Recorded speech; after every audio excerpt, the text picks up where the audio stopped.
Good morning, everybody. It's 10 o'clock. We'll go ahead and get the hearing started.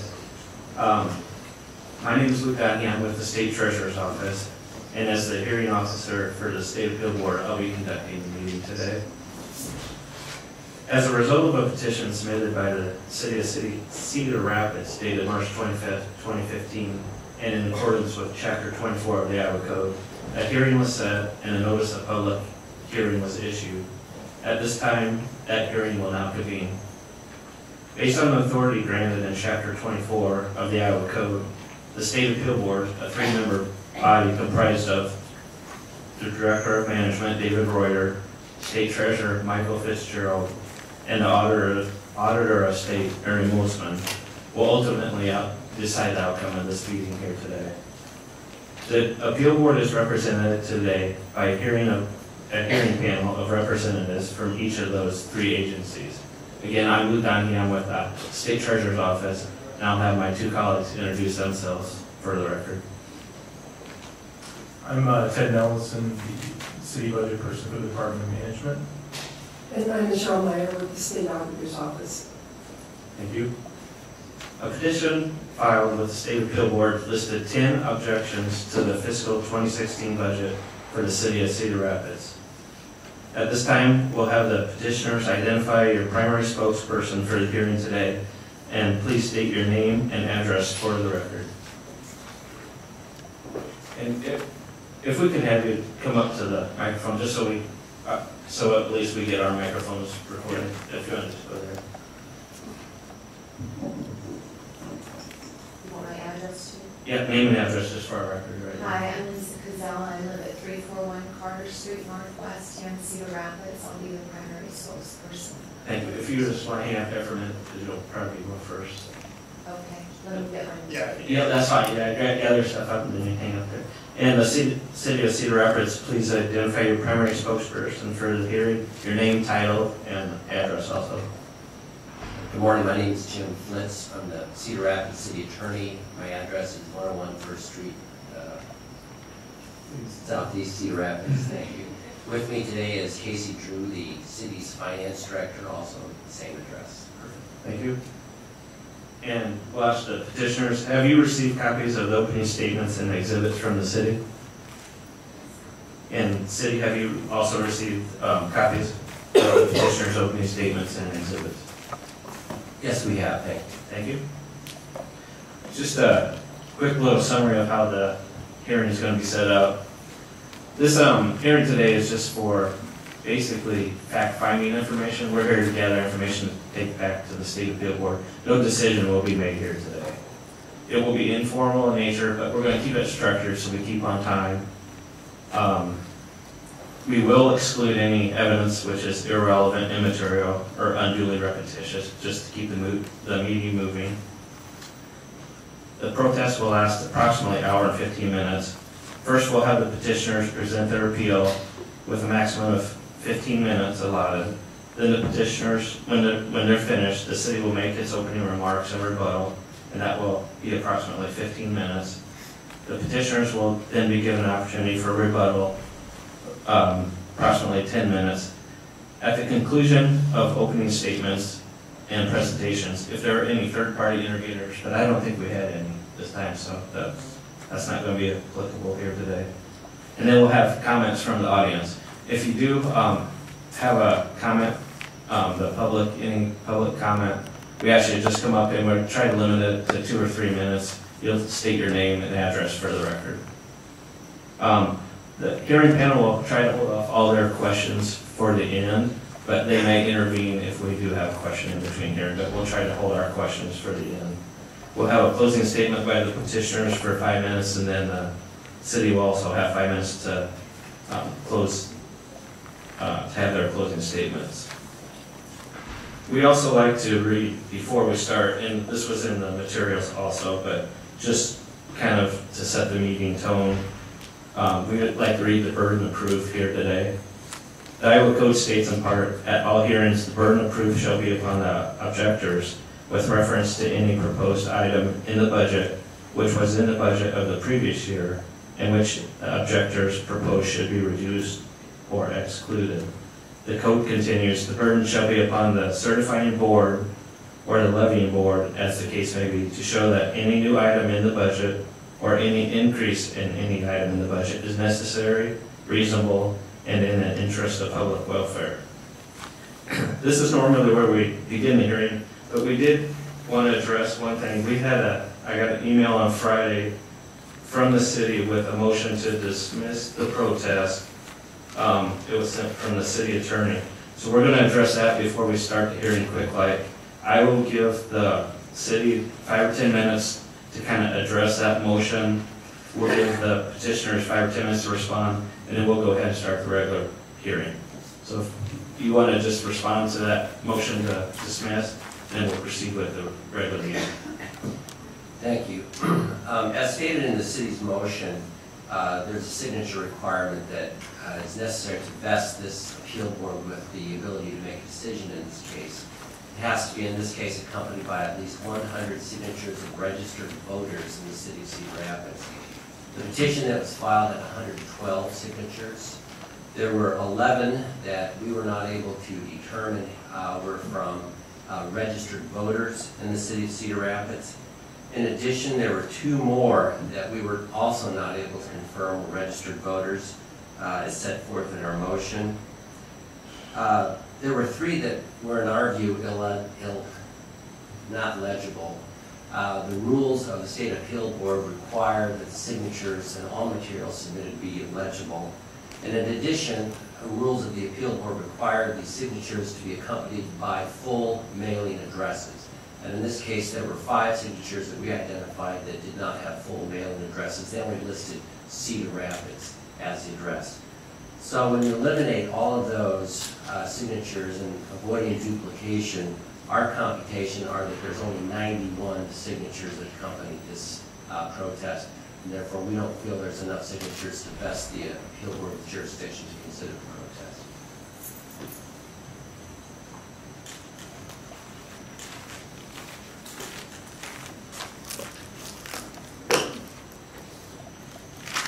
Is that right? Yes, Thank you.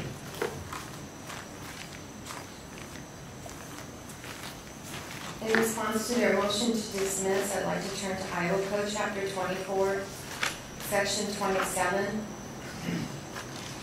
It says to protest the budget, a number of persons, and I'm going to read the pertinent areas instead of the whole entire section.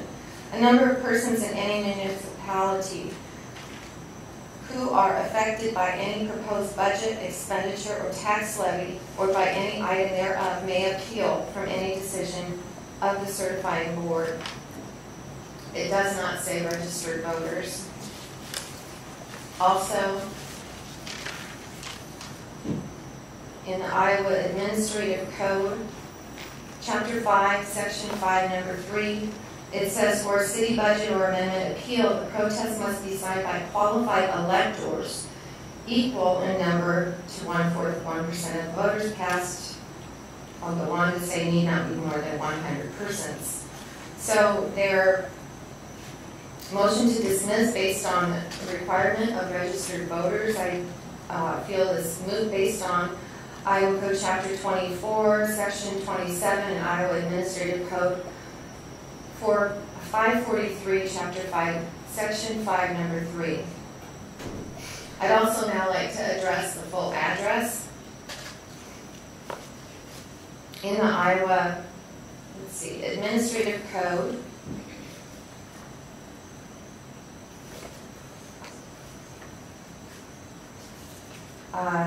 Chapter 5.5, Number 1, the required number of signatures is subject to voting records. Voting records information is obtained from the county auditor. It does say that the verification of the required signatures shall be made by the appeal board. So if the appeal board does pass on these signatures, then I believe that you have that authority. Also in Iowa Code Chapter 24, Section 31, under Rules of Procedure,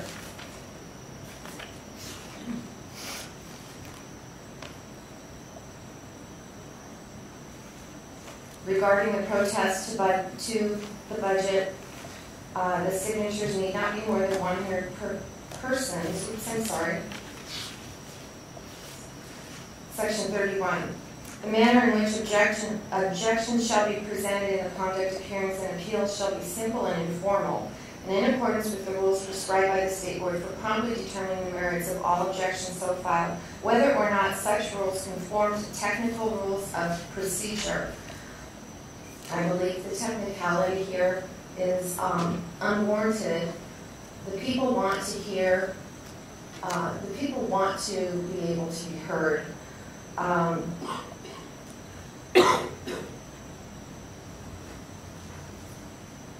Also, I would request from the appeal board a motion to waive the rules if you do so feel that the full address is a problem.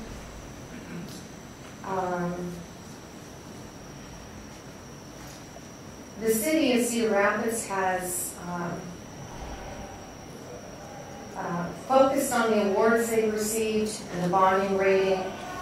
I would think that this is a wonderful opportunity for them to show off how competent the city is with the budget.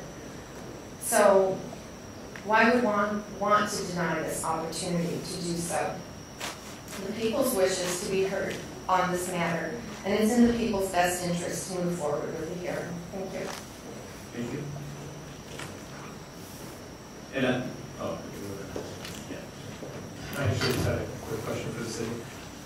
So how did you go about verifying the voting or the signatures? We obtained a list of registered voters from the Lynn County Commissioner of Elections And when was that obtained? sometime last week. Okay, so it's the most up-to-date that they had. Okay, just want to make sure you weren't using an online that maybe hadn't been updated or something like that. Okay. all right. So at this time, the state appeal board will reserve ruling on that motion, and we're going to go ahead and hold the hearing here today. So at this time, it's about 10:15, and we'll start with the protesters, and you'll have approximately 15 minutes for your opening statement. Okay. There's a lot to be stated here. One of the things I'd like to say is there's a quote from James Berg that says, "Why would we look back to the past in order to prepare for the future? Because there's nowhere else to look. In order to discuss the upcoming budget, we'll often have to refer to past budgets," and I request leniency on this. Also, because this is our first protest, I request the leniency on referring to certain expenditures that have been made in past budgets. The first protest is in regards to excessive employee salaries. While we recognize that the state has no jurisdiction regarding local government's compensation, we want it on record that the citizens of Cedar Rapids have complained extensively about the excessive salaries and benefits that staff is compensated, and we feel frustrated that we have had no recourse. The protest is not intended to apply for each and every employee, but rather individual positions. As of July 1st, 2015, the Cedar Rapids City Attorney's salary will be $160,320 for a total compensation of $203,168. According to the Des Moines Register database, the Iowa Attorney General's salary is $123,669. This further substantiates our claim to what otherwise would be a subjective complaint. As of July 1st, 2015, the Cedar Rapids City Manager's salary will be $269,048 for a total compensation of $391,150. This comes to a monthly compensation of $32,595. The Iowa Governor's salary is $130,000. We find this disparity unacceptable. As of July 1st, 2015, the Cedar Rapids Assistant City Manager's salary will be $150,000 for a total compensation of $193,529. The Iowa Lieutenant's Governor's salary is for 2014, $103,211. In fiscal year 2015, the Assistant City Manager, refers back to the actual current budget that we're under right now. She received $104,648 for a total compensation of $133,595. I'm going to start rounding these numbers. Times 8. For fiscal year 2016, she's going to receive a salary of $157,000 and total compensation of $193,000. This is an increase of $59,934. The amount in her annual increase alone would put another police officer on the streets. We find this ridiculous pay increase as being disparaging to our community. State Attorney and Governor's Office salaries are included in Exhibit 111, which I've already covered. In 2013, the Cedar Rapids median income was $56,000. We don't have the current updated value yet. They've not been distinguished. So this is a decrease in our city for the median income of 2.85% from the year prior. However, the city of Cedar Rapids is increasing pay for high-end staff up to 45%. We feel it's unnecessary to pay such an exorbitant amount to staff positions, and it's detrimental to the public's financial ability to continue providing such extravagance to city employees. A more reasonable pay could provide more police on the streets, more laborers, better services, or lower taxes and less meat to farm.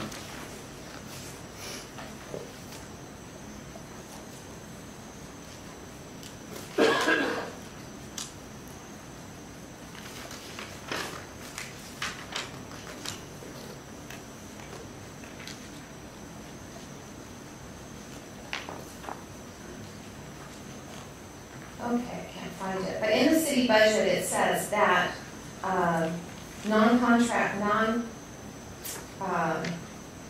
that employees receive a 2.2% step increase.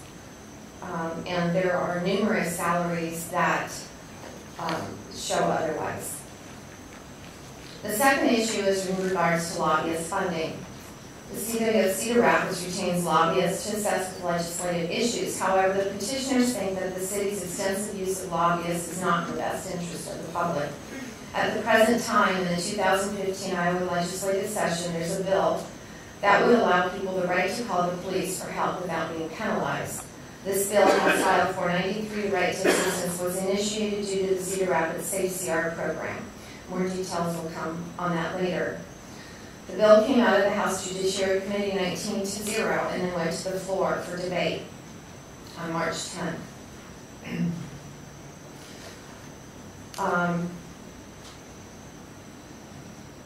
Let's see here. Oh, the lobbyist declarations in favor of the bill. The reason I'm stating this is because I'm including the fact that this particular bill was in the best interest of the public. However, we're paying lobbyists that declared against the bill. Those in favor of the bill is the ACLU, Iowa Coalition Against Domestic Violence, Iowa Coalition Against Sexual Assault, Greater Iowa Apartment Association, Iowa Landlord Association, Iowa Manufactured Housing Association, Landlords of Iowa, and Iowa Association of Realtors. The only opposition to this bill came from Cedar Rapids. We feel that our lobbyists are not representing the best interest of the people. Also, in addition to this, we oppose the City of Cedar Rapids spending taxpayer money to assist in obtaining a gaming license for the Lynn County Casino. The City of Cedar Rapids, along with the Lynn County Gaming Association and Cedar Rapids Development Group, entered into a memorandum of understanding in October 2012. And it states that, quote, the city's support will not include any financial or monetary support, assistance, or contribution of any kind. However, December 2014, Mayor Corbett solicited lobbyists for that purpose. These lobbyists contribute to the increase of lobbyist spending. Furthermore, because of documentation that states the mayor is spending from his discretionary fund for legal services for the casino, and the budget states that it intends to continue We object to the amount and increase of the discretionary fund, and we request an investigation regarding all expenditures the city has paid for casino-related services. In addition to that investigation request, I'd like to include the fact that our mayor is employed by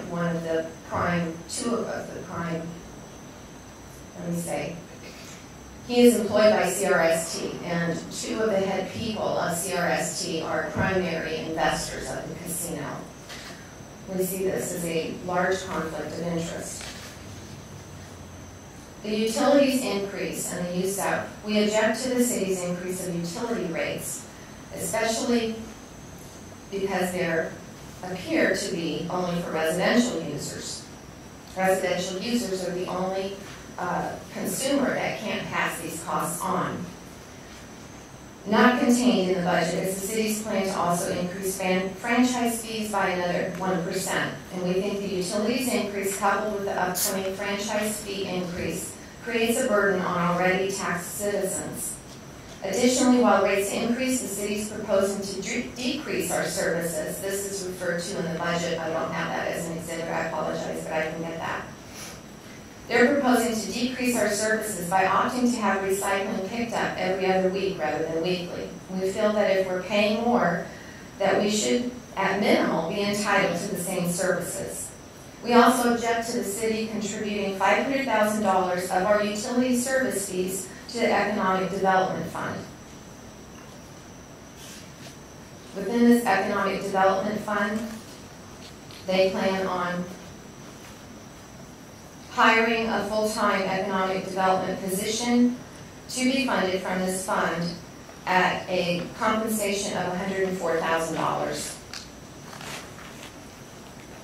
Also, this is under the general fund with the attorney department.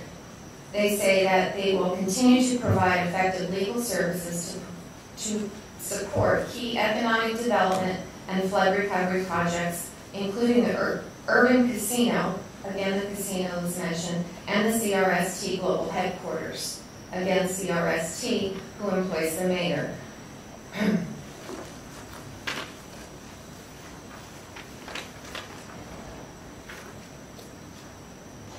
The fourth objection is regarding general obligation bonds. The city of Cedar Rapids has gone overboard in bonding. In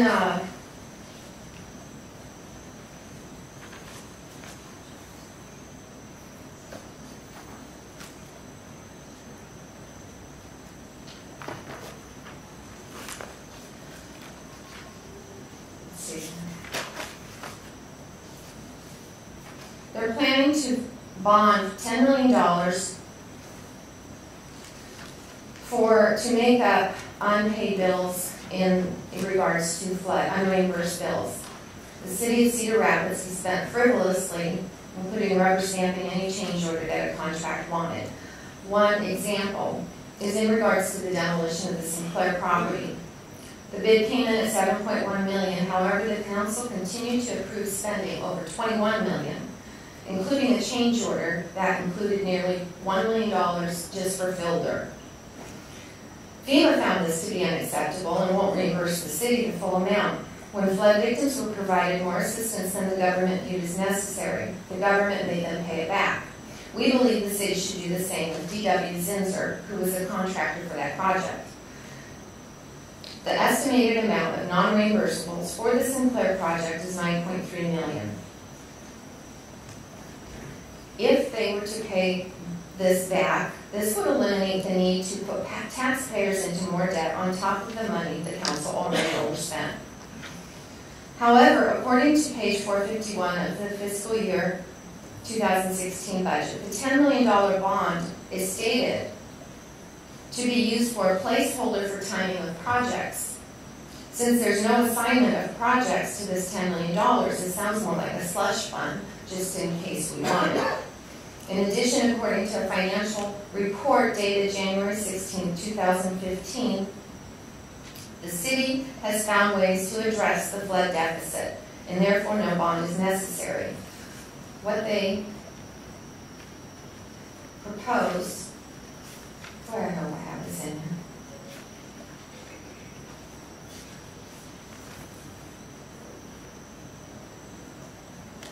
Oh, let me go by memory.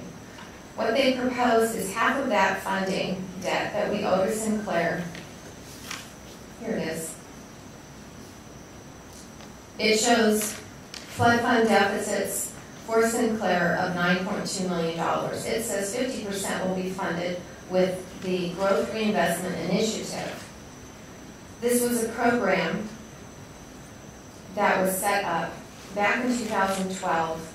The city of Cedar Rapids encouraged the legislature to pass the Senate File 2217, and it provided $600 million bill for flood mitigation and flood prevention. The city of Cedar Rapids managed to secure $264 million of that, which we will be receiving throughout the years. The Growth Reinvestment Initiative to pay off flood debt doesn't coincide with the purpose of that legislation, of that money. In regards to the library, they plan to bond $500,000. The city of Cedar Rapids had a downtown library at the time of the flood.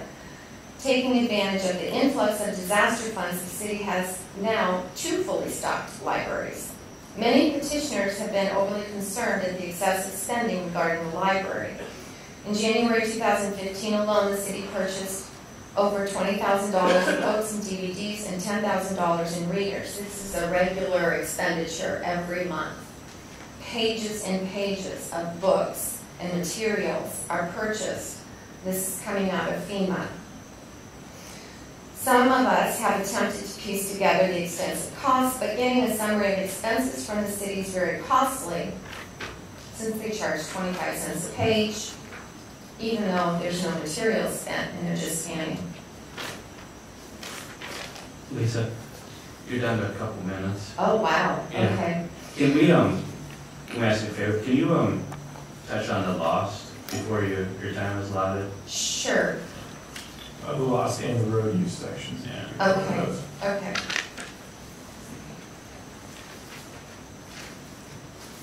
That would be under special revenue funds. Yes, your number is 6.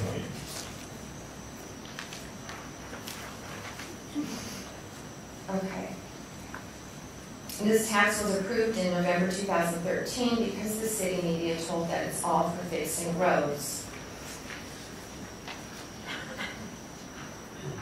The road use tax fund, I'm going to combine that, is estimated to be $12.8 million. However, the city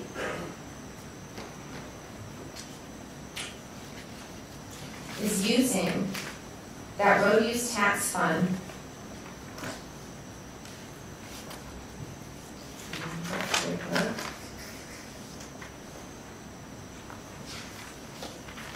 I apologize. I'm not an attorney.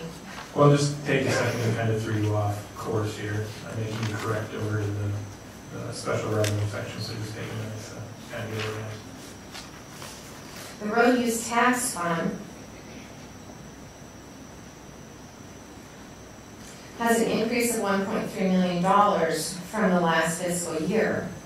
However, they're only spending $1.1 million of street capital improvement projects. The rest of it, the $11.7 million, if you look in the transfer of the cash transfers, is being used for administration and overhead. In the past, they transferred most of the road use fund to public works for operations. However, this year it states administration and overhead, $11.271 million. We object to that. That's not an appropriate use for the road use fund, especially since they have not been spending it for capital improvement projects throughout the years. And the city, as I said, requested $18 million local option sales tax to be used to fix roads when we had this available, and they haven't been using it. Can I jump over to the motel tax?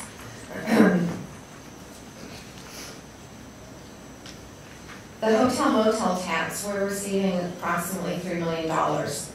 Some of it's going to debt, which we encourage, but there's several allocations to groups that we feel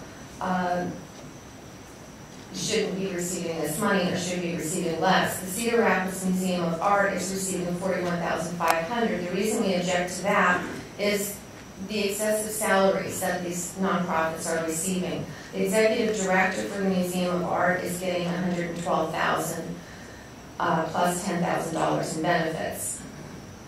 We're giving Theater Cedar Rapids $40,500 in hotel motel tax, and the total compensation of that executive director is over $110,000. We're giving $50,000 to Bruce Moore, and that total compensation for that executive director is $110,000.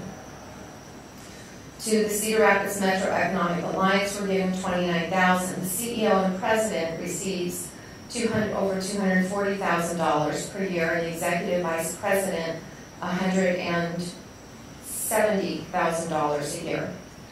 To the Convention and Visitors Bureau, we're giving $775,000. We feel this allocation to them is necessary, but not to this extent. The executive director there is receiving over $108,000 per year. The hotel motel tax, instead of subsidizing these exorbitant salaries of these groups, can be used instead for parks and recreation. It is allowed by law. This would reduce bonding for the city, and it's in the best interest of the public to do so and to keep our bonds down. This time we're going to have to move on, keep the meeting on time. We'll go ahead and have the city, you'll have approximately 50 minutes for your opening statements and presentation. Is it fine if I just go from here? Yeah. Okay. For the city of Cedar Rapids, what we wanted to do first is just give an overview of how the fiscal year 2016 budget occurred. The budget for the city of Cedar Rapids is something that occurs over the entire year. It occurs during city council meetings, it occurs with council's interaction with the citizens of Cedar Rapids, it occurs during different events throughout the year to help form the budget that is finally presented by the city manager to the city council. The actual public meeting for the budget work session occurred on February 5th, 2015 at 5 p.m. in council chambers. And at that point in time, and I believe I catch Exhibit A, is kind of the overview of the budget changes for 2016 that the city manager presented to the city council. At that meeting, it gives the city council an opportunity to ask questions about the detail of the budget, as well as do some follow-up stuff about things that they'd like to see in the budget that they want to make sure is in the upcoming budget. So that occurred on February 5th, 2015. After that meeting, the city council made a determination that they had reviewed the budget in full. I think they authorized the city to proceed with a notice of public hearing and proceed with the public hearing of the budget. So on February 25th, 2015, the city published in the Cedar Rapids Gazette a notice of public hearing, and we made it available to the city, to all citizens, a copy of our adopted annual budget. And we made that available, kind of here is the full copy, but it's about 507 pages of all of our budget for 2016. We made it available at the city clerk office, the finance department, as well as our downtown public library.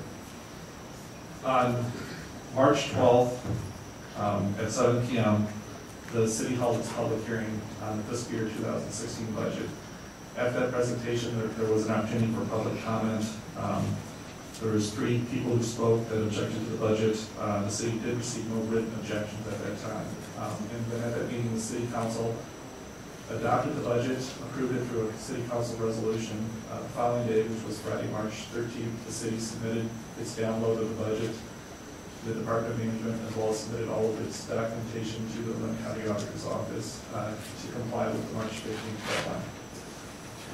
One of the things I wanted to point out about our budget is I believe the city of Cedar Rapids goes above and beyond what would be considered the minimal requirements of the budget. For the last 4 years, we have received the Distinguished Budget Presentation Award by GFOA, and we have a plaque here that kind of shows our being recognized for that. But basically, the award is a significant achievement for the city and something we're very proud of. It reflects the commitment of the city and staff to meet the highest principles of governmental budgeting. In order to receive the budget award, the city had to satisfy nationally recognized guidelines for effective budget presentation. These guidelines designed to assess how well our entity's budget serves as a policy document, a financial plan, an operations guide, and a communications device. In order to receive the award, the city's budget document must be rated proficient in all 4 categories and contain the 14 mandatory requirements of receiving the award. So we feel very confident that our budget is very well put together, and it does outline the plans of the upcoming budget for the city council. Now, just kind of go through the 10 objections. I think as we go through these, one of the points the city wants to make is we feel that none of the 10 objections really are anything that cite anything that didn't comply with state code, or is something that the city council did illegally or anything like that. I feel that our budget has been very open, and the items in there are all substantiated. The first item, excess employee salaries. We feel that the employee salaries really is a matter of local concern. The city's employee salaries are reasonable and necessary to attract and retain good employees, which are unquestionably in the public welfare. 2/3 of our city employees are in bargaining units. We have collective bargaining agreements with those entities, and we feel that those are agreed on through the collective bargaining arena and are in place. 1/3 of our employees then are non-bargaining. And the city council has adopted policies that we follow for pay rates and steps for those classifications of employees. The jobs that they perform and the duties they perform coincide with the salary rates that are put into our salary plans. In addition, there's 3 positions that report directly to the city council. Those positions are reviewed on an annual basis. The city council then does a resolution that's attached to the exhibits that I provided the board. And those are done on an annual basis. We consider those increases public. The council approves them. There's an opportunity at council meetings for public comment on any resolution passed by the city council. So at the end of the day, we feel that the employee salaries is something the city of Cedar Rapids has the ability to control. The second item, lobbyist funding. The question that comes up, lobbyist funding, is does the city have the right to increase the budget for 2016? The budget is increasing from $60,000 to $50,000, from $60,000 to $110,000 in fiscal year 2016. The purpose for this increase is that the city wants to have more lobbyist efforts at the federal level. The lobbyist costs are something that the city believes is legal. We believe that the purpose is to secure funding and maintaining communication with both elected officials at the state and federal level. The city has federal funding that will tie to our flood control system that we want to make sure that we're staying on top to get that funding approved as soon as possible so we can begin our flood control projects. The increase in the lobbyist funding is to ensure that we have the people in place to help push for those funding out of the federal level sooner rather than later. The number 3 item, increase in utility. We were not really sure what the question on this one was. Our utilities are enterprise funds, which means that the charges for services or the revenue that it generates covers its operating costs, its debt service payments, as well as helps pay for the capital improvement program. If the question is regarding utility rates, I believe one thing that was brought up was that only residential rates increased. And I guess I just want to point out that all industrial, commercial, and residential daily volume and strength rate schedules are increasing in fiscal year 2016. The 10-unit comparison that's shown in your exhibits really is just for kind of what an average residential / commercial user would use. That increase is 2.2%, or about $21 for next fiscal year per year. We believe that the Rate increases for all our different utility areas are within reason, and they are going towards the covering the operating costs of each different utility, as well as paying for its debt service payments, as well as also having money set aside for the capital improvement programs. Our water pollution control areas in our 5-year financial plan will have over $100 million of capital improvements that are projected in the next few years. Taking a look at, and one of the things we do is the utility department every year meets with the large users of Cedar Rapids who pay the most of the revenue generated for our water pollution control sewer areas every year. Every December we present with them the rate increases and go over the use of our funding. So we believe that we made it known how our funds are being used. The second thing on utilities that was brought up was the economic development, paying for economic development funds. I guess what we'd like to point out is that the budget for economic development is the same amount from fiscal year 2015, so therefore there's no increase in the economic development funds. We were basically taking money out of the utility departments to help support marketing and incentive efforts to retain and expand our industrial and commercial customer bases. One of the critical things is to make sure that our users that use a large percentage of our utilities, that we are still meeting their needs in terms of what they need from us from a utility standpoint. And then also we want to make sure that we are being able to provide new customers to the community with the level of utilities that they need. And by doing both of this through the economic development, we feel that we are able to provide greater operational efficiencies and effectiveness. And still, when you look at doing this, we have some of the lowest rates in the state of Iowa, as well as the surrounding communities around the Midwest. Take a look at the GO bonds. I'm not going to highlight each one of these unless there's a thing. Just wanted to kind of point out is every year the city does issue general obligation bonds to pay for some of its costs. But one of the topics that was brought up was that the city was creating a slush fund with the flood GO bonds. That is not a true statement. The city, as you know, we were preparing a budget about 18 months out from the close of the next fiscal year. Therefore, as we put together our budget, we were making our best estimates as of what could occur prior to the close of the next fiscal year. And at this point in time, we have currently at the end of 2014, we have a $24 million deficit in our flood fund. We are looking at different ways that we might be able to close that gap with that funding. We have some FEMA appeals that are out there, but at some point in time, we'll exhaust all of our appeals, and there will be a time when the city may issue GO bonds to help close that gap. And this is something that we're using the rules that were applied after the 2008 flood, to issue this debt. It could be 10 million, it could be nothing. The reason we don't have specific projects in place as to where it's going to go to is because we're still working the appeal process. We issue debt when it's necessary, but to complete a budget, we have to put together a forecast of what we think that cost is going to be. In terms of the library, golf, riverfront recreation parks, streets, and parking maintenance, I feel our letter that we sent to the board highlights that all these are eligible for GO bonds and that they are necessary for the city to continue to move forward with its plans to revitalize the city.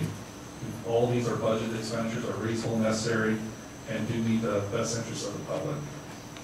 The parking for employees of $122,000. Thing to point out is the same budget as 15 as it was in 16, so there is no increase in 16. This was an agreement that the city entered into with the downtown group in order to establish a parking thing that oversaw the downtown. The city being part of this means that we have to pay for our employees just as a business would pay for their employees. This was a good agreement between the city and the private industry to help us create an organization that will handle the ongoing maintenance of the parking system. In terms of the special revenue funds, I'm just going to highlight on the ones that Jelani pointed out from the protesters, that there was a couple questions. One was on lost streets, one was on hotel motel, and one was on road use tax. On lost streets, the city does believe that we have split out local option sales tax for streets. The funds being used for local option sales tax are going to streets. There's an exhibit that we have in the presentation exhibit 6-6, which shows how the local option sales tax revenue was used for street projects. Those projects are set aside specifically for street projects, and they're not used for anything else. In terms of the question on hotel motel, we found it beneficial to use a part of the hotel motel in the past to go to arts and cultural organizations in the city. They do bring people to the community to make it a vibrant community, and it's something that fits within the hotel motel rules and regulations. In terms of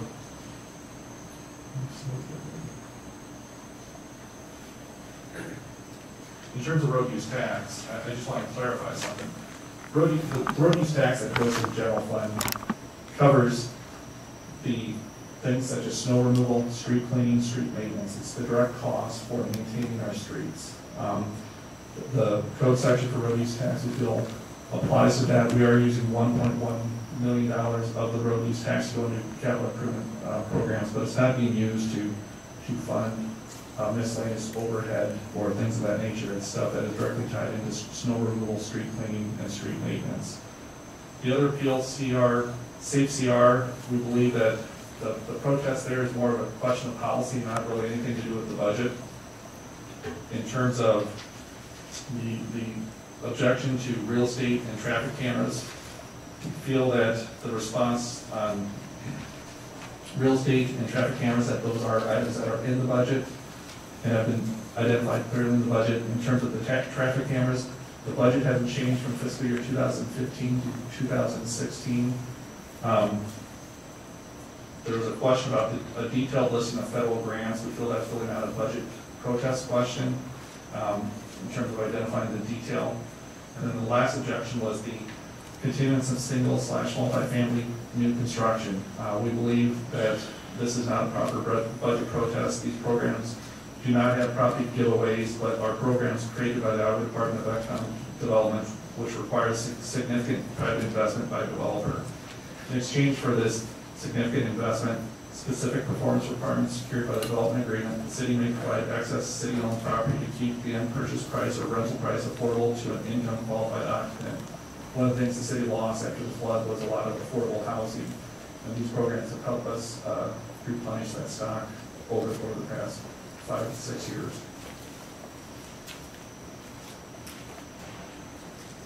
Thank you. Yeah, this time we'll have the petitioners give their rebuttal, about 10 minutes for that also.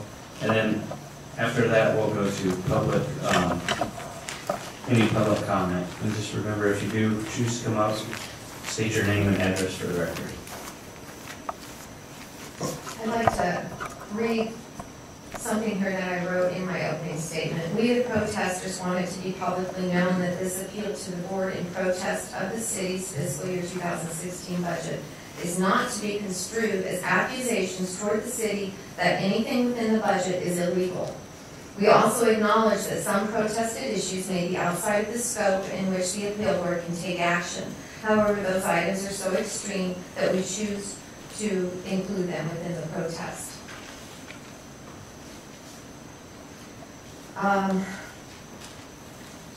In regards to the excessive salaries, I feel that, well, first of all, in their opening statements, they said that $88.6 million is for wages and $4.1 million is for benefits. That's almost 50% of the wages for benefits, and we find this to be extreme. The lobbyists, I didn't get to this point, the city of Cedar Rapids has retained 6 lobbyists just for state legislative issues. We find that to be not necessary at all. This money can be spent better elsewhere. The utilities in the budget, it was unclear. It just spoke of residential increases. So if the industrial, and at least I couldn't find anything that said anything else was increasing. If they are increasing, then that is fair. However, I continue to object to $500,000 going to the Economic Development Fund. And Casey said that part of that is for marketing and for new customers. We have no competition in the city of Cedar Rapids for any utility, any municipal utilities such as the water and the recycling and so forth. So I don't see a $500,000 necessary to be marketing when we have a monopoly.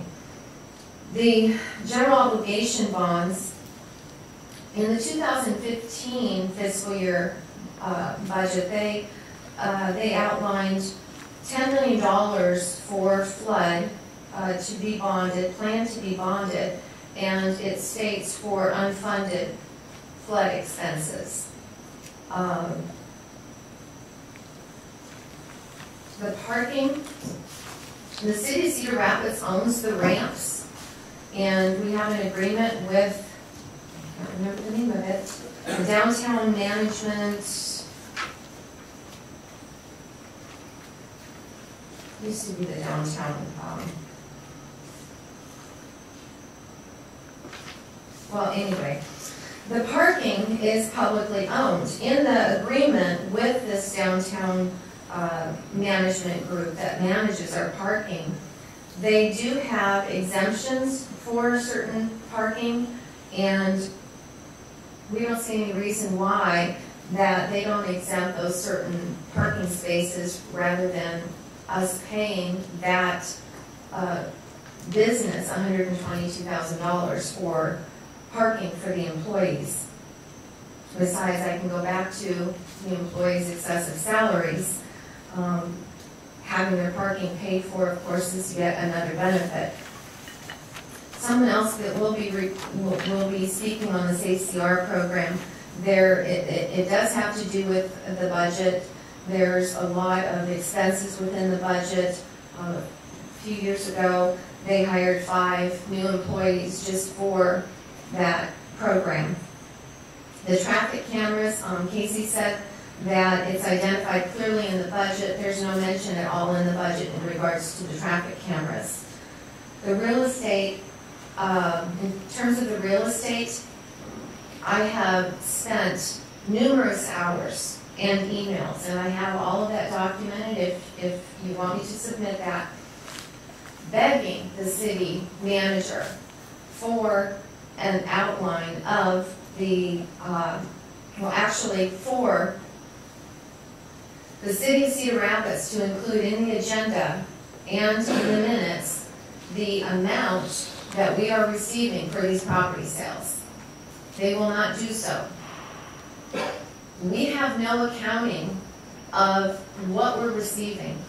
There's also times where they pass and approve a development agreement for property, and then they turn around and they have given that property away for free. This is a property that was on 3rd Avenue for Matthew 25. In the meeting, they approved that they were going to be selling it for over $200,000. In the end, they gave it to them for free. There is, in regards to the budget, it would be beneficial for us to know what revenue we're receiving for these property dispositions. Also, in terms of the details of the budgets for the grants, that's just basically a request for transparency, rather than just saying federal grants, maybe having a breakdown, because we do have federal grants coming in from FEMA 2008, FEMA 2013, FEMA 2014. Those were both deemed presidential disasters. Public assistance has been coming in for those programs, which hasn't been discussed within the budget or the city council or any of the meetings or the media. I don't think that people are aware of that. In terms of the new construction programs, they are designed by the state. However, the disposition of the properties, which I've noted comes to several hundred, that the property is given away for free, that's not from the state. That's a Cedar Rapids issue. The Cedar Rapids, City of Cedar Rapids has decided to give these properties away for free. They also have a list of preferred developers. People have wanted to purchase these properties, and certain properties they've been denied.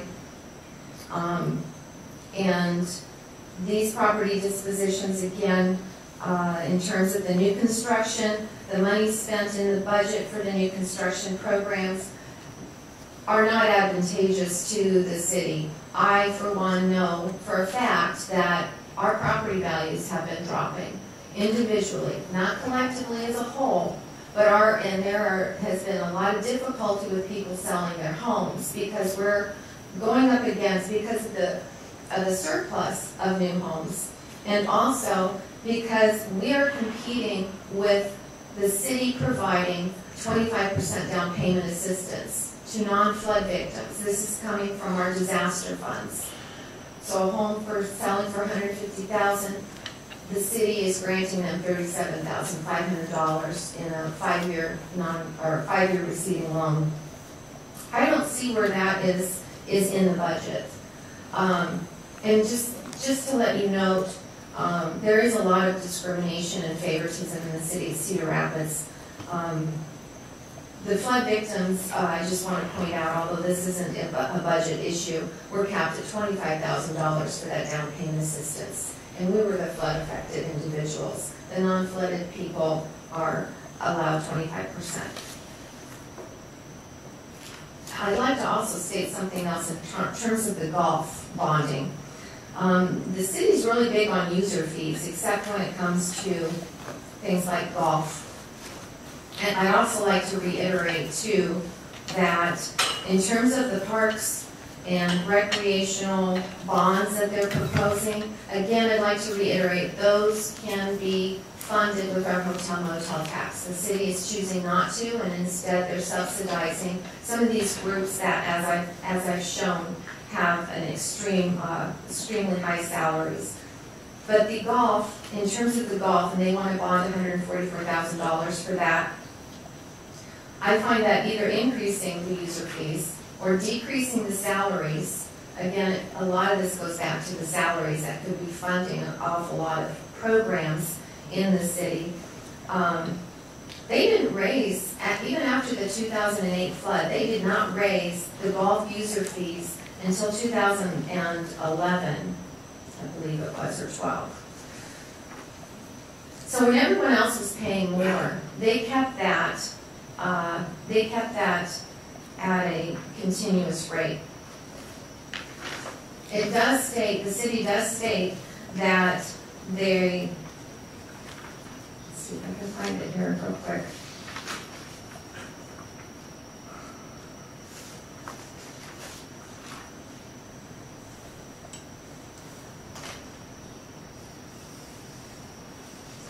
It does state on page 7 in the budget that the golf department has experienced insufficient operating revenue to cover operating expenses. But this was due to flooding at Jones Park, but the department is going to develop a plan prior to 2017.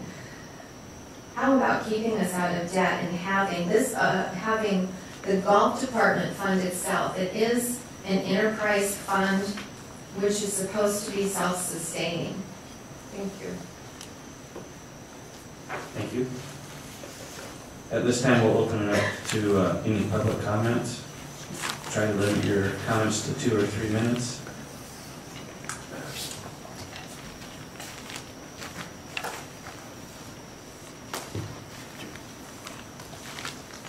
Good afternoon. Good afternoon. My name is Carol Martin, 1115 Southport Northeast. I've attended these meetings, not these particular meetings, which I've known a long time ago, but for the last 20 years. And the budget has increased tremendously all the time. My main concern here today will be brief because it is about transparency. We never seem to get to be involved in the budget until it's here. Our public hearing is held. There's no response from the council. We sat up here, we can talk, and no one answers us. So basically, it's a one-sided process. Now, in the last, in March 24th, I noticed today, I follow the budget afterwards. Usually my forte is checking bills. knowing what the budget is, with 494 pages in our current budget now. It's pretty hard to go through. And Casey said that if one was available for us to look at, it's 14 pages. And you have to go down to the city clerk's office to obtain it. So it's not a big one when you go up to 494. But on March 24th, we announced that we were selling obligation bonds, parquet bonds, revenue bonds and this type of thing, and approximately $63 million worth. We're having a public hearing. On that same March 24th, I noticed that we had a council agenda sheet.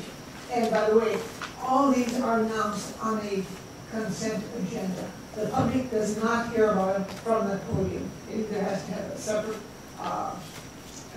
like a computer or something. They don't know when the public hearing is coming up. It's never stated. It's always on a consent agenda, which makes it very tough. But and then on the consent agenda that they give to give to everybody who got a computer sheet, I noticed that we had a resolution declaring an official intent under Treasury Regulation 1.5150.2 to issue debts to reimburse the city for certain original expenditures paid in connection with specific projects. Excuse me, English is not my forte. But on the same thing, I thought, we're already going to set up public hearings for $63 million, which is fine, great. They'll get to talk, but we won't get an answer.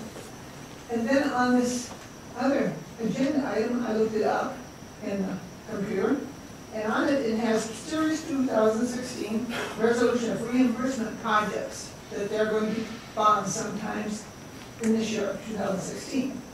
And I looked at it and I thought, this must be in the budget, but finding it in the budget is near to impossible. It is $43 million of bonds that we're going to issue later.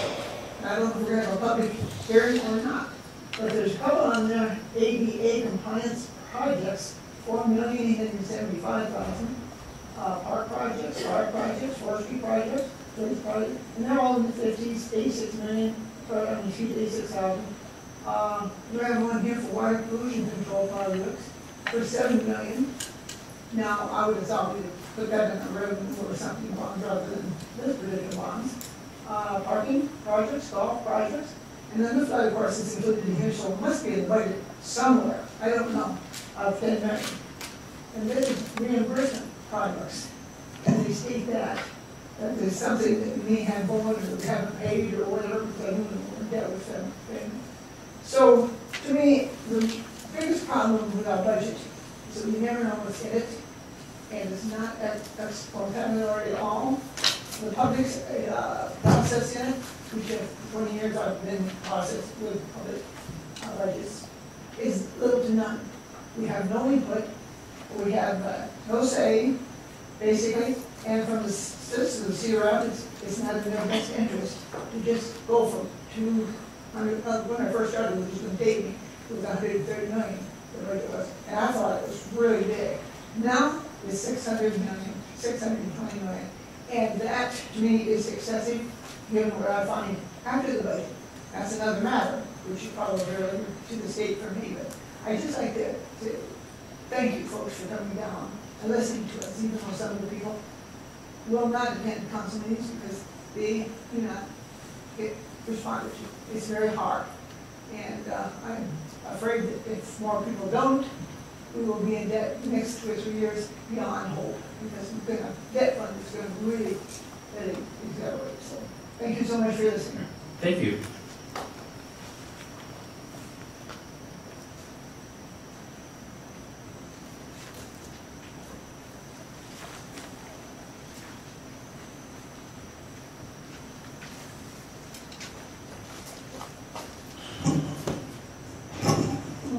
Hello, my name is Mary Davis. I reside at 407 Wilton Drive, Northeast in Cedar Rapids. I want to welcome you to Cedar Rapids. I'm happy that you're here today, although I'm sure you had to get up a bit early to make that drive.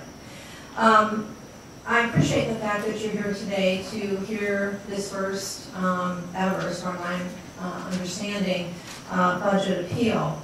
And it's important, I think, because so often we don't seem to have a voice. There are those of us who speak up often, but in terms of Carol's statement that often we're not responded to, I think that's a pretty accurate statement. It's very difficult sometimes to get an answer. And of course that varies from department to department. Some department heads are very good at responding, others less so. But the issue with regard to the budget is that the input, although the city certainly described succinctly that they meet all year long and that they work ahead as far as 18 months, but in terms of involving the public, that's not done. That's not done sufficiently. There is a committee that meets, and we can certainly attend the committee meetings because they're open to the public. But the problem is they're held often during the day, and so many people who are employed just simply can't attend. That makes it quite difficult to be able to comment. The city often in council meetings will say there's been no written objections. Well, the city changed the process for providing objections. It used to be available to us online. It no longer is. We have to send it in writing. Or there is a new website, part of the website where they provide specific items that we can comment on, but that's limited to those specific items. Many people say they just simply don't respond because it doesn't matter. It just doesn't matter. And in fact, it doesn't matter in our democracy. I am here specifically because of the SAFE-CR program. I've been very actively involved in the 2 ordinances that support SAFE-CR. The objection with the budget is, quite frankly, it's difficult to tell what the total cost is of that particular program because it's broken out in such a manner that we really can't tell. What I can tell the board is that the city council did find $500,000 a year ago, actually in 2013, so 2 years ago, that would begin the process of this particular program. The program is designed to help identify nuisance properties, but the process through which we go in that also generates funds. I gave the city a little bit more credit in terms of what they have actually either liened or collected from individuals for nuisance properties at $100,000. They reference the fact that SAFE-CR only actually has collected $20,000 to date. So the point here is, since one of the things that we were trying to move to in the building department particularly is self-sustaining funding, that this particular program will not be self-sustaining. They've collected $200,000, but they allotted $500,000 for this program. We don't know exactly what the other expenditures are. They've identified only the salaries, but the reality is it resides in the police department. There was a comment earlier also about the salaries, and I just want to briefly touch on this. My daughter is employed in a large company locally with a 4-year, she has a 4-year degree and worked 10 years at another company before securing this new position. She did get a pay increase with a new position, which is great, but many of the people here in Cedar Rapids who work for the city actually make more than she does for positions that do not hold the same responsibility. We tend to see these in administrative positions and also in some marketing positions, and they're over $40,000 in many instances. She does earn now over $40,000, but the issue is that it took her 10 years to get to that salary level. I'd like to also just very briefly address the camera issue with the I-380, and the issue there is that the DOT has indicated that the city must remove 2 of the cameras. We're still in the process of determining whether that's going to actually occur. The city's got to determine whether or not they're going to appeal that particular decision. But you know, there was nothing addressed in the budget hearing with regard to what happens if that $2.5 million that is generated by those 2 cameras goes away. It's not there. It's not in that information.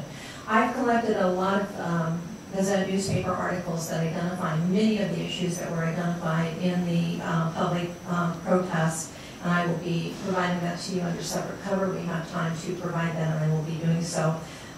because it does, I think, help to identify the various issues that are present today. I'd like to end with a quote.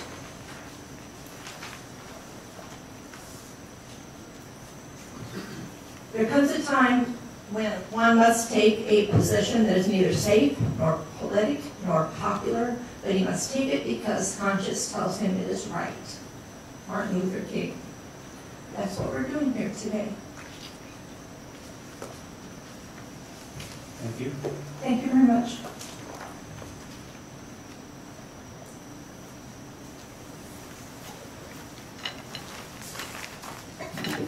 Good morning. I'm Dee Baird. Address is 501 First Street Southeast. I serve as the president and CEO of the Cedar Rapids Metro Economic Alliance. On behalf of the 1,064 members that we have in the organization, and representing more than 92,000 employees, I just want to provide a comment of support. We work closely with the City of Cedar Rapids, with the mayor, the city council, as well as the city staff, and the city manager, and employees to advance our collective goals of business development, economic development, and community development. The majority of our members are private sector businesses. We work closely together, both in collaboration with the cities and the counties in the region, to make sure that the investments in the private sector and growing this particular region, workforce population, growing our businesses is done soundly and responsibly. We are in support of the mayor and the city council, their practices, policies, and procedures as it relates to these core functions, and would encourage you to consider this voice as well in this process. Thank you.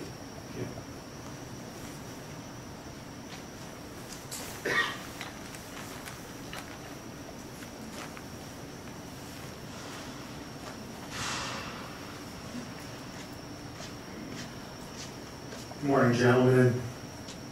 My name's Dale Todd, and I'm going to miss you there. I'd like to debunk some of the claims made in the brief submitted by the petitioner, specifically the 6 pages devoted to the Cedar Rapids nuisance abatement law, 1821 Grand Avenue, Cedar Rapids, Iowa. Thank you. For almost 30 years, I've been involved in efforts to stabilize some of the Cedar Rapids inner city neighborhoods from issues of crime and blight. I was involved first as a neighborhood leader, then as a city council member, and now today as a developer of low-income tax credit properties and a property manager. We have more than 126 units here in Cedar Rapids. I was also asked to serve on the city's nuisance abatement task force by the landlords of Lynn County to help represent the landlords at the time. Ms. Davis, who spoke earlier, was also a member of that task force for period of time. The negative impact that slum landlords and problem tenants have had on the deterioration of our neighborhoods comes as no surprise. In the later stages of the crack cocaine epidemic in the late 90s, as a council member, we added additional law enforcement. We provided them with sophisticated tools. We toughened and strengthened laws. But still, there was an important piece of the puzzle that was missing. What we failed to do was hold landlords and tenants accountable for their actions. Landlords in Cedar Rapids here fought successfully for numerous years to prevent the licensing of landlords. While we would license the guy selling hot dogs in a hot dog cart downtown, for a long, long time, we did not license landlords here in Cedar Rapids. What Cedar Rapids lacked was a legal means to intervene and challenge the behavior of problem landlords and tenants. Des Moines had one, the tool. Waterloo had it, a tough ordinance. Davenport had a tough ordinance. Dubuque had ordinances. Cedar Rapids was the last major city in Iowa to get something in place. What we noticed is that homeowners were slowly but surely leaving the core of our community. And what that meant to the city is that we were losing a substantial amount of property tax in revenue. And so what the city finally did, after all this time, 2 years ago, they put together a task force of landlords, neighborhood leaders, and city staff. For about 2 years, we met more than at least once a month, and we developed this nuisance abatement ordinance. After the recommendation of the landlords, we developed one similar to the one in Davenport, and all it really does is, contrary to what the petitioners would have you believe, the nuisance abatement ordinance is in place. It works effectively. Today it's being used as a tool to improve safety in neighborhoods and decrease levels of crime that impact, in particular, those who are quite often with resources and those who are without a safety net.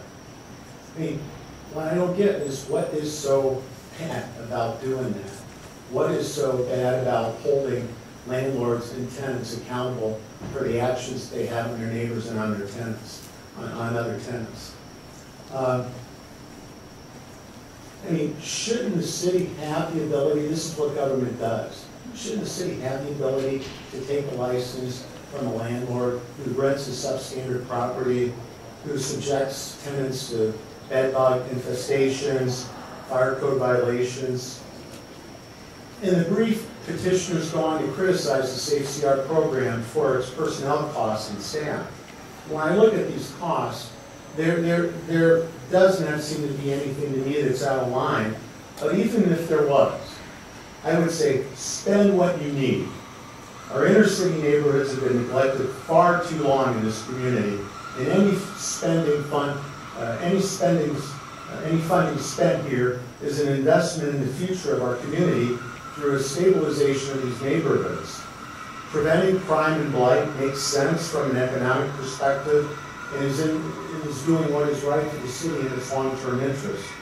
It's the right thing to do, and it's been a long time coming. Serving as a member of this task force, who devoted almost 2 years to developing this nuisance abatement ordinance, we were cautious to ensure that safeguards and a system of checks and balances were in the code to protect the rights of tenants, landlords, and victims alike. This is why I characterize the anti-nuisance ordinance sentiment as a misinformed effort by a small group of disgruntled landlords who are angry at the city for a host of reasons.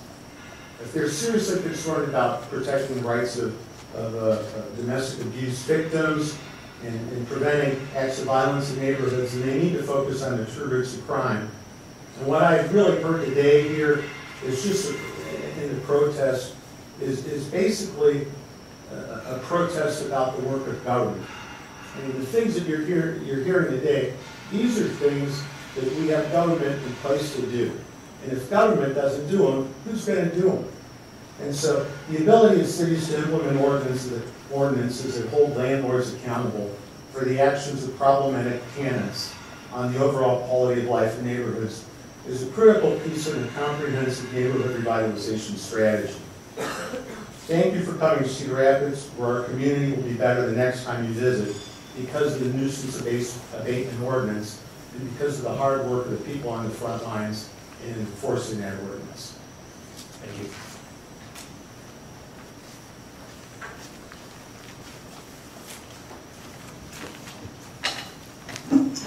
I believe that you stated that our comments were supposed to be limited to the budget.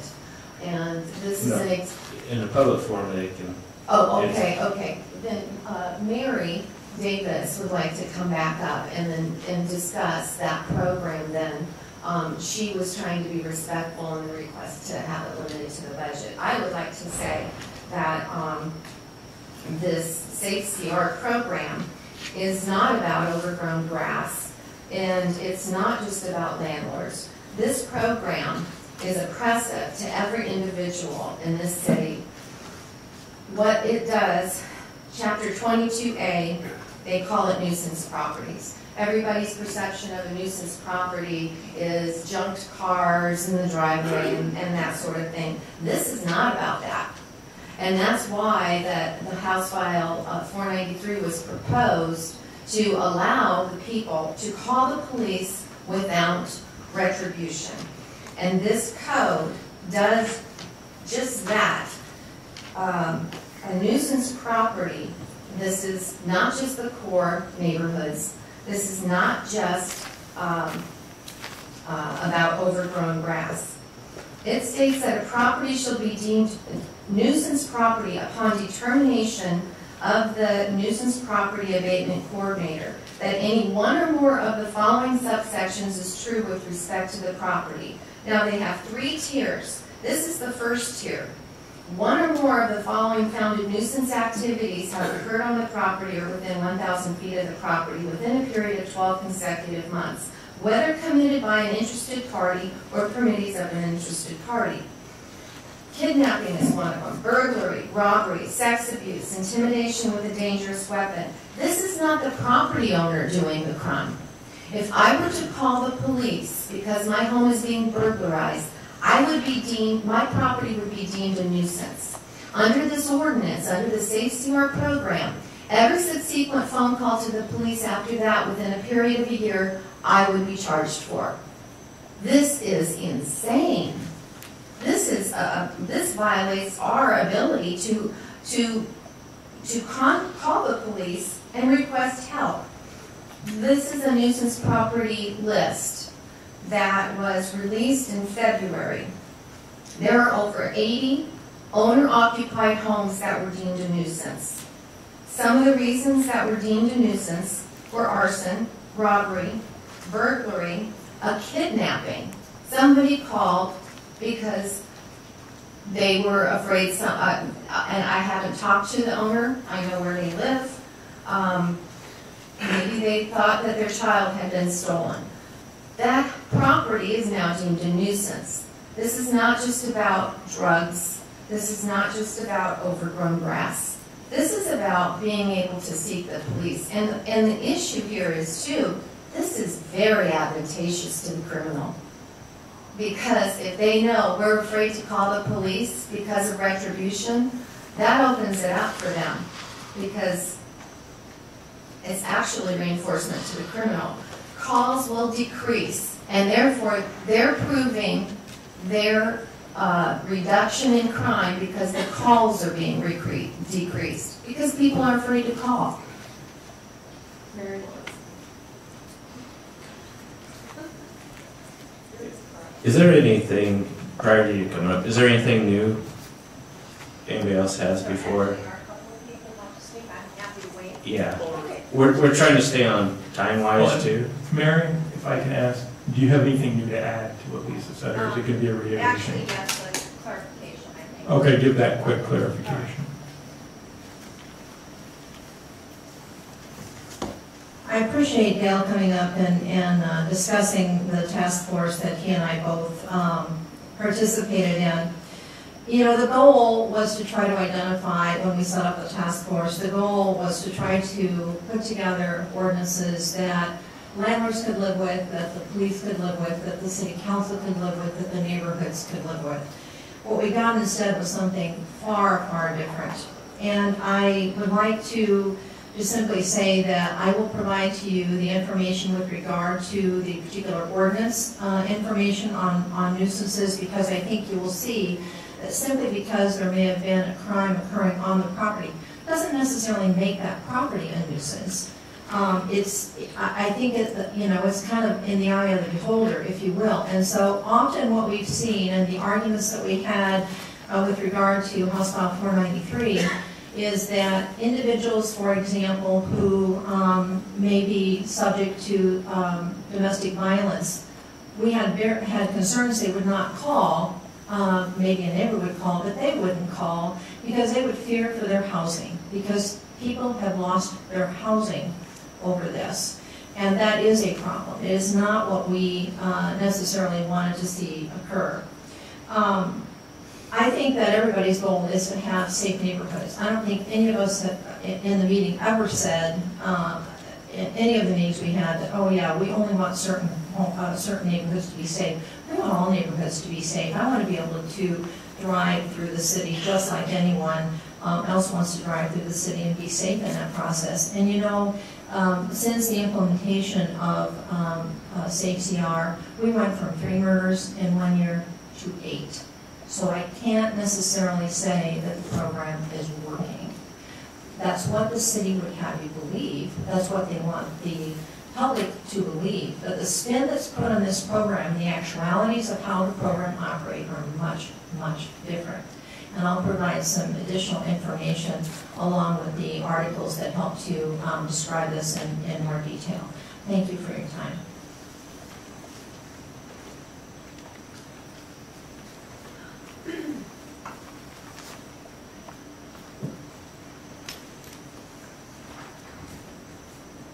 Good morning, my name is Doug Newman, 501 First Street Southeast. I'm one of 5 members of the private nonprofit Downtown Parking Management Organization, and I'll comment just very briefly on part of the complaint about the downtown parking system. A little more than 5 years ago, the City Council began to talk to primary parking users about whether there might be a better way to manage the parking system. An engineering report at that time had showed that the parking system had accumulated more than $4 million in deferred maintenance because of underinvestment in the system over many years. The agreement between the council and the nonprofit parking board essentially drew a line in the sand on April 1st, 2011, and said that from that point forward, it would not happen anymore. As part of that agreement that set up a publicly owned but privately managed and privately operated system, the city committed funding over a 5-year period to cover the catch-up of the deferred maintenance projects from the years prior to 2011. In turn, the parking board committed to creating policies and managing a system that would use parking revenues to fully cover parking operations and to adequately invest in the upkeep of the public parking facilities. The system now is on track to end its first 5-year period with fully funded operations, plus more than $2.2 million in net revenues that have been and will continue to be reinvested back into upkeep, repairs, and improvements to the publicly owned system. Per the agreement, every penny of net revenue from parking operations is reinvested back into the public system. The model, which is becoming more and more common in communities throughout the U.S., has been a success from a financial perspective and also from the standpoint of accelerating the transition to new technology, better access and revenue control systems, and more progressive capacity management policies. I applaud the City Council and the city staff that we've worked with on this for making a fiscally prudent move, and the facts bear out that it's been a very good deal for the Cedar Rapids taxpayers. Thank you.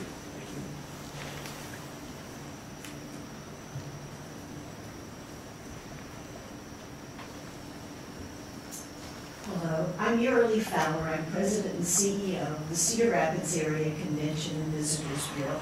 And I'm here to respond to the hotel motel tax protest. The hotel motel tax was created almost 40 years ago. It was created to provide communities with funds to promote their destination.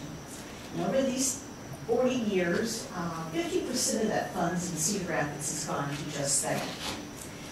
Also, all of the recipients of the hotel motel tax raise funds beyond what the city provides them. And it's a variety of ways, from fundraisers to capital campaigns, grants, sponsorships, and the list goes on. So that funding is just a very small part of what we all receive.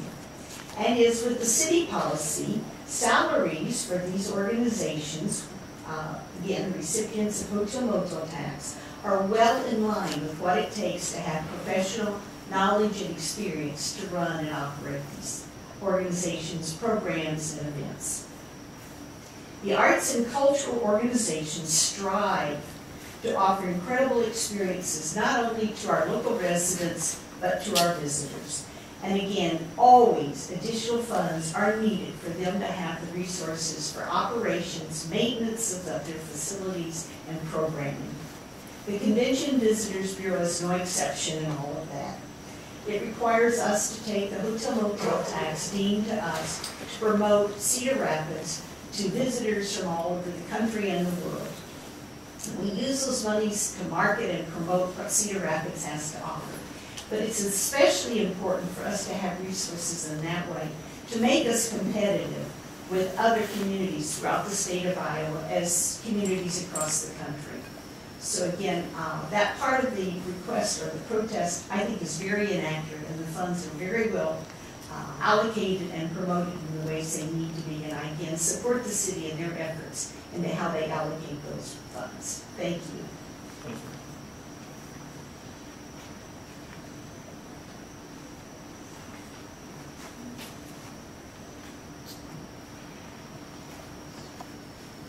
Good morning. Thank you for your attendance here today. My name is Chris Julik. I live at 2140 Linmar Drive, Cedar Rapids. I thought this morning I didn't intentionally think I was going to speak today, but I thought it might be good for you to hear from an elected official as well. And just a little background on myself. I'm a CPA. I have my own consulting practice here in Cedar Rapids, working with small businesses, acting as CFOs and controllers for them. I'm also an adjunct faculty member at the University of Iowa, teaching an MBA class in corporate financial reporting. Been an adjunct at UNI and Mount Mercy University, teaching governmental accounting. And well, that's certainly a different animal, governmental accounting is. I'm also part of my dad's farm, a few miles north of here. I've been on the council for 10 years, and I'm also the finance chair of the committee that we have here, established by the city council, appointed by the mayor. Certainly the budget is a document that I would venture to guess that not every city council member even agrees with every item that is in that budget. There are different ways to achieve the goals of the city council, and that budget document was set before us to approve, and it was based upon our direction to the city staff to put together a document that address the goals of the city council. We establish goals. Every year we go through a strategic planning process establishing goals. And much like I teach my class and students, the context, I'm sure everybody back here, because I'm a CPA, thought I was going to talk about numbers. No numbers in my remarks, okay? It's the context to the budget. Much like financial statement has context with management discussion analysis, the auditor's report, financial statement notes, all of those components make up part of the financial statement. It's not just the numbers.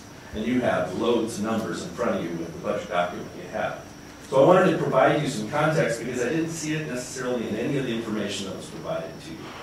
But the city council established goals, and then the city staff, his objective is to take and determine what are the means to try to achieve those goals. And I'm going to just read those goals to you briefly. Make bold moves in community planning to retain the character of neighborhoods and corridors. Make bold moves in future planning to encourage sustainable connections and growth areas to existing neighborhoods. Create a culture that enhances transportation options for pedestrians and cyclists through complete streets, trails, and public transportation. Make Cedar Rapids a premier connected city in the information age. Buffer and connect existing parks, trails, and streams to build a natural network in addition to regional collaborations and individual efforts to improve stormwater management, water quality, wildlife habitat, and outdoor recreation. Make Cedar Rapids a desirable place for businesses to start, move, and grow by leveraging resources to invest in business districts and amenities to keep and attract a skilled workforce. Provide quality services to increase neighborhood safety and keep moving forward with the flood mitigation system. Lead regionally, think Cedar Rapids first by telling our story strategically, emphasizing intergovernmental relations, and branding and marketing the city of Cedar Rapids. Those are the goals that the City Council established. The budget is designed to try to work towards those goals. Certainly, and I don't fault citizens for objecting potentially to the way that we're trying to achieve those goals. But that's what city staff his goal was, to put together a budget that met those goals, or at least work towards those goals. Certainly there people will object to some of those goals potentially, as well as the means that we use to get there. But there is a remedy for that, and that remedy is elections. Because we make decisions based upon the information we have, and I believe in most cases, people with all the same information will generally come to similar conclusions. There certainly may be differences of opinion, but better differences of opinion certainly lead to better decisions. And our focus was, with this budget, to improve our quality of life here, because that's the business we're in, and try to achieve those goals. I want to thank you again for being here today, and thank you for your service to the state.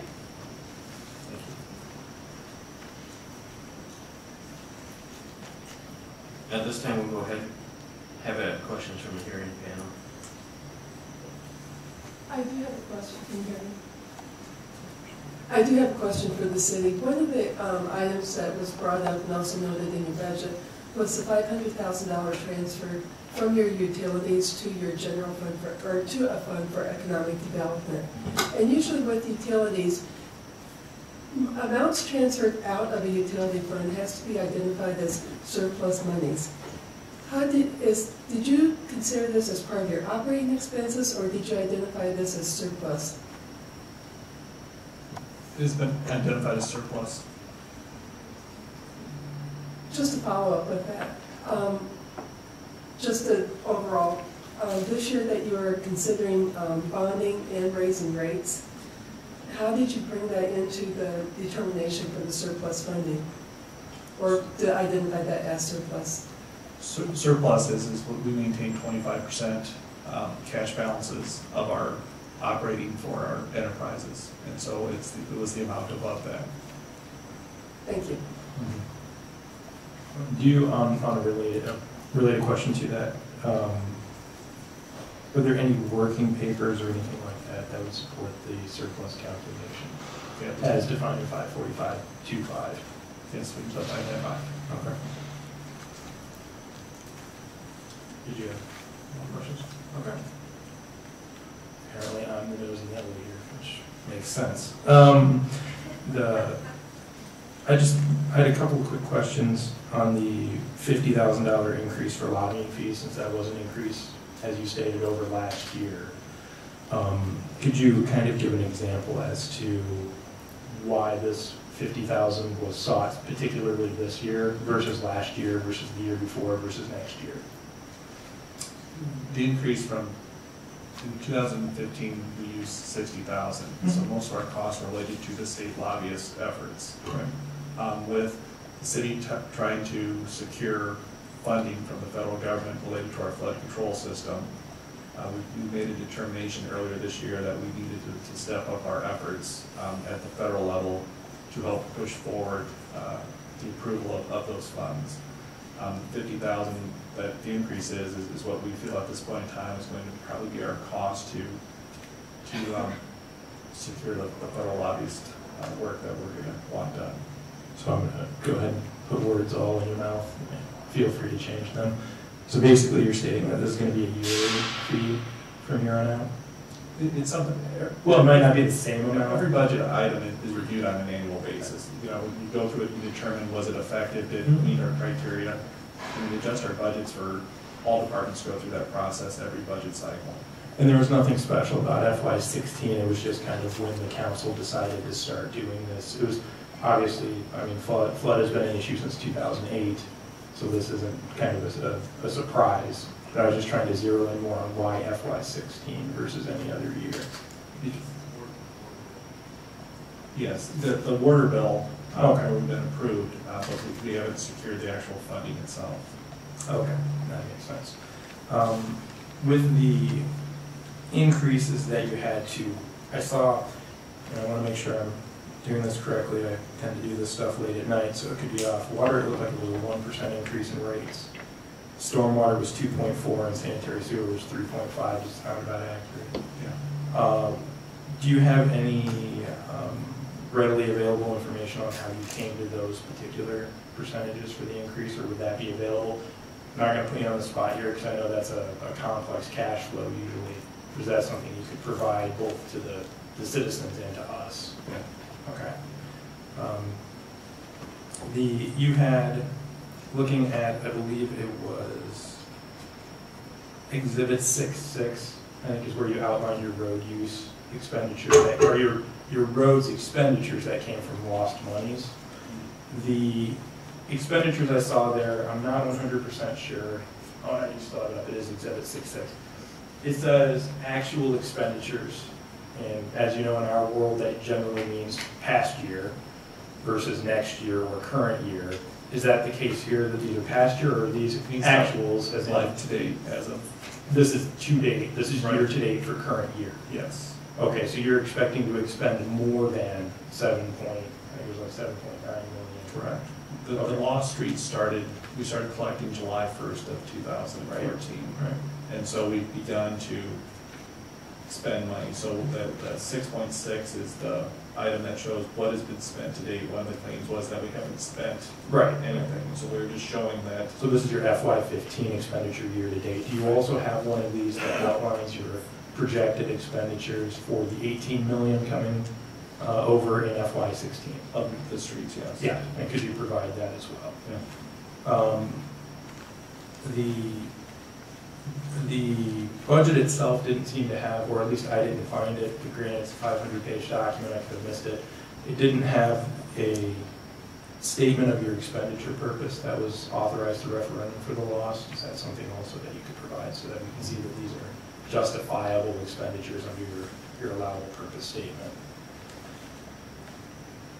And then with your road use tax, I didn't get a good sense on exactly how that was being expended because it did just state a certain amount to capital improvement and a certain amount to overhead, which you stated in your opening statement is actually ongoing operations expense.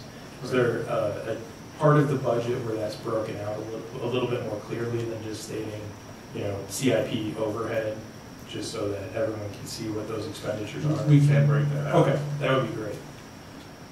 And going to, there was, brought up by Lisa, there was a statement on a franchise expenditure, or a franchise fee increase that's going to be coming. It sounds like it's not in place yet, is that accurate? There hasn't been a decision on the franchise. There hasn't been, just discussion. Right. Okay, so I just wanted to clarify that, I heard that, I wanted to make sure I heard it correctly. There was, going from your detailed city budget to the state forms, just doing a kind of a cursory impact statement, FY16 over FY15, I saw that there was an increase of $3.8 million for community and economic development. What was kind of leading that increase in expenditure? Economic development grants through TIF let some of that. And most of that's TIF monies, Right. granted out rebate agreements. Yep. Okay. The reason for the 1.9 million in public safety was? Mostly a change just in the increases in wages and benefits, and then some, I'd say, additional of a few different officers. Is there certain pages of the budget, the detailed budget that I could go to that would outline those two increases? Yeah, in the detailed budget, there, if you look at the police department, public safety area, I'll send you the page numbers. That would be great. Yeah, if you could just provide the page numbers for those two, that could save me a little bit of time, and I would appreciate it. So I believe your name is Carol, brought up the point about public meetings and the budget. What is your process for like work sessions? It is truly a yearly process. I understand that better than a lot of people. What kind of procedures do you have as far as holding open work sessions, having a back and forth, having community input? Did you have, you know, in just work sessions from December through March? Do you have them throughout the year? How is it posted? How is it noticed? And then what's kind of an example of how those work once you're in the room? Well, the city council has different subcommittees that handle different areas. Each of those subcommittees meet on a monthly basis. During those subcommittees, that's where they meet on certain topics and for the most part start developing what they want to see in future budgets by addressing policy and those things. In August of 2014, the city put out that we made available where you could go into do an online survey to outline, for citizens to go out to outline what they wanted to see in the fiscal year 2016 budget. So we take that information that's gathered by the subcommittees throughout the year, as well as just the city council's interaction with citizens throughout the community, and they kind of give direction to the city manager to start putting together the budget. We took the survey information and took a look at that, and then put together, based on what Councilmember Julie talked about, is the goals that the city council wants to see for the upcoming year. And we incorporate all that as we develop our budget. So what is the timeline for your work session? One a month, 1 week? We had one work session. You just had one work session leading up. What was the date of that work session? February 5th. And I'm assuming that is also online, recorded. Well, it's not recorded because we don't have cameras where we locate the presentation. There's an audio of the. There's an audio file Of the work session. Okay, so we could go back and review that. Is it a standard policy to not respond to citizen statements At the time of. at the time of the Council work session, session? right, but then it's, city staff's responsibility to get back to those that have questions. Okay, what's the time frame usually for the follow-up? Depending on the questions that we. Well, yeah, of course, there's gonna be some flexibility there, but there should be kind of a standard window. I'd say within a couple days. Couple days. Okay. The only other question I had, actually, I think that one got answered, so thank you very much.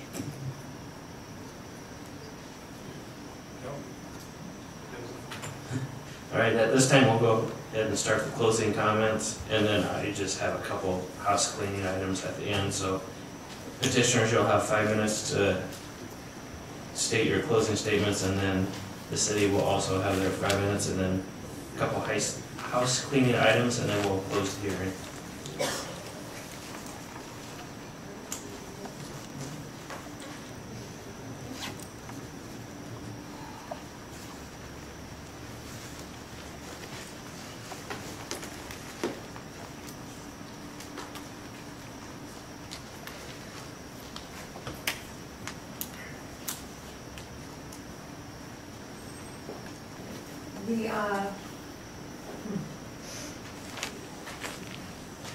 For the 2016 budget, the taxpayers are paying over $20 million in interest on the bonds. Yet the city proposes to bond another $43 million, which includes $21 million of general obligation bonds and $22 million in revenue funds. I have a question. First of all, I don't feel that the bonds are very transparent to the people. The city bonded over $56 million for the hotel, convention center, and event center. A non-necessity at the time right after the flood. The public was outraged that we bought a hotel and we did this. The hotel and the event center were already in operation at the time. And my point here being is that they have had a habit of bonding for their wishes and not what's in the best interest of the taxpayers. The convention center I thought was necessary for Cedar Rapids, but not at that time. Their timing isn't in the best interest of the people. I'm not sure. I have been asking, I've asked Casey and a council person on the consent agenda for this last meeting, council meeting on March 24th, and I want to reiterate what Carol said, is setting the public hearings, passing resolutions are all in the consent agenda. The people listening to the meetings they're not informed of these things. But I've been asking Casey and a council member if these general obligation bonds that they're planning to pass April 14th are bonds for the upcoming fiscal year or for the current fiscal year. And nobody will respond to me. The public hearing is set for April 14th, and it's over $63 million of bonds.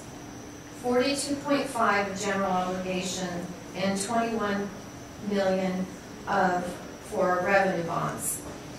I don't know if that's for the current or for the upcoming. However, on the same, in the council, consent agenda, there's a resolution declaring an official intent under the Treasury Regulation 1.150-2 to issue debt to reimburse the city for certain original amounts paid in connection with specific projects. This list is included, which is the list for the upcoming fiscal year, and it matches what they have in the budget. So, if the public hearing is for April 14th, if that's for the fiscal year, the that we're currently in. The general obligation bonds here are $42.5 million. That basically matched the fiscal year 2015 budget. However, that budget last year included a bond for $28 million for a casino ramp, which, because we're not getting the casino at this point, we don't need that bond. But yet we're still bonding for that amount. So, I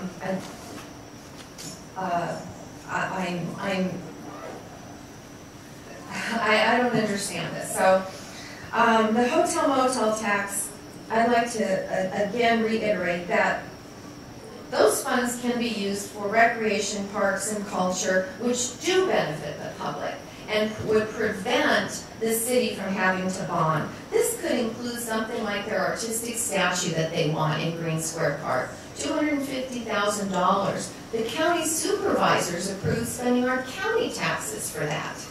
So even if the city isn't paying for it out of our taxes, we're paying for it through the county.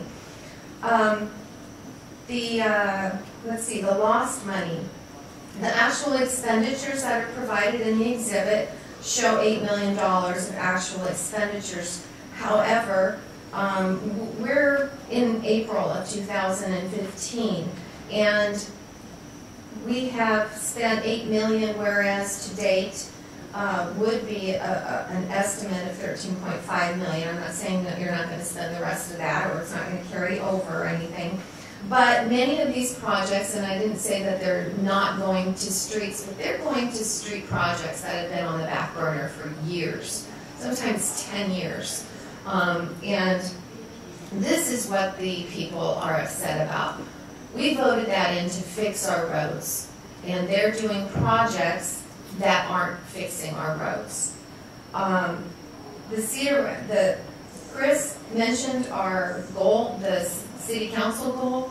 Well, the taxpayers' goal is to keep the taxes down and to spend our money prudently so that we have more money in our pockets to pay our bills and that we can spend in our community.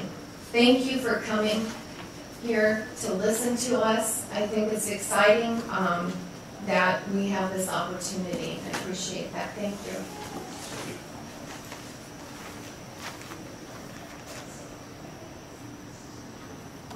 Thank you very much for the opportunity to wrap this protest meeting up. I think the flavor of the protest has come through pretty clearly that it's all about the policy. The protesters don't like certain policy decisions made by the Cedar Rapids City Council. That's fine. That's their right. But these are matters of opinion. This is not a matter for legitimate budget protests. The protesters just don't like the policy, and again, that's fine, but it's not a basis for a proper budget protest. There have been questions asked by the appeal board. We intend to respond to those questions and provide additional information and do that by April 13th. We're confident that the budget will be sustained, and that's what we're going to ask the state appeal board to do. Thank you. And before we close it, we'll just go over a couple things.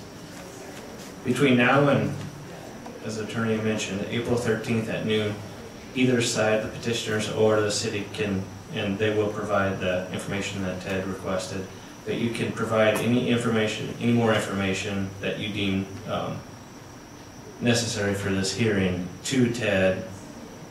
And we ask, if you do supply something, that each side, if petitioners file something, they give a copy to the city gives a copy to the petitioners. So each side has the same information. Again, that information is due by April 13th at noon, and I believe both of you have Ted's information for email or fax or whatever. We usually end on just a couple statements about this appeal board, and then we'll call this hearing closed. The state appeal board will consider all information presented to it when making its decision. After reviewing the information from the public hearing and in subsequent correspondences, if any, the board will consider the petition and make its decision at a regular or special meeting of the board. The decision will be in writing and include finding the fact, conclusion of law, and the decision. The decision will be mailed to those persons who receive the notice of public hearing. If anybody doesn't have any questions, we'll go ahead and call it closed. Thank you.